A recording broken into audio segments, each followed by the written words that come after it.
tabia 5 zinazoonesha mwanamke atakuwa malaya kwenye ndoa yake kuliko malaya wanaojiuza barabarani au madada poa. Kuna tabia 5 ambazo mwanamke akizionesha kabla hajaingia kwenye ndoa ni tabia ambazo zinadhihirisha wazi kwamba atakuja kuwa malaya ndani ya ndoa yake. Na sio jambo la kushangaza kuona mwanamke kipindi alivyokuwa hajaingia katika ndoa alikuwa sio malaya sana, lakini baada ya kuingia katika ndoa akawa malaya kuliko kawaida na kuwazidi wanawake ambao wanajiuza barabarani.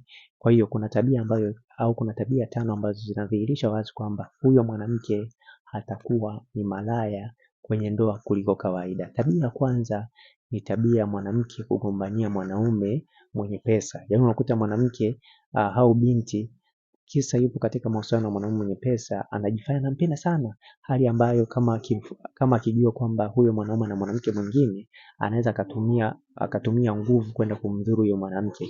Hii ni mojawapo ya tabia ambayo inadhihirisha wazi kwamba huyo mwanamke atakuja kuwa malaya ndani ya ndoa yake. Na pia tabia ya pili ni tabia ya kugombania mume wa mtu.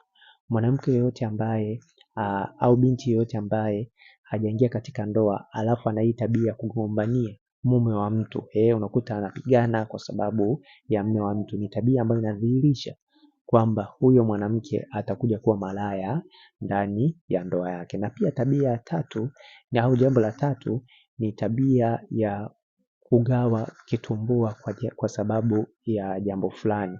Hii pia ni mojawapo ya tabia ambayo inadhihirisha wazi, au kufanya mapenzi na mwanaume kwa ajili ya jambo fulani. Hii ni mojawapo ya tabia ambayo inadhihirisha huyo mwanamke atakuja kuwa malaya ndani ya ndoa yake. Na asilimia kubwa ya wanawake wa aina hii ambao wanafanya mapenzi na wanaume kwa ajili ya jambo fulani huwa havitulii katika ndoa yao, na kwa kawaida huwa wanalala na wafanyakazi au mabosi. Kwa hiyo huwa wanawake wa aina hii hawawezi kutulia ndani ya ndoa yao kwa sababu wanaendekeza tabia kabla hajaingia katika ndoa. Na pia tabia ya 4 ni tabia ya kufanya mapenzi na mwanaume kwa ajili ya kupata pesa. Hii ni mojawapo ya tabia ambayo inadhihirisha wazi kwamba huyo mwanamke atakuja kuwa malaya ndani ya ndoa yake. Na pia tabia ya mwisho kabisa ni tabia ya kutamani mwanaume kwa sababu ya jambo fulani. Na hivi vya wanawake ambao vina hii tabia, kwa kawaida wengi wao huwa ni rahisi kuweza kuchepuka na ndugu wa mwanaume au na baba mzazi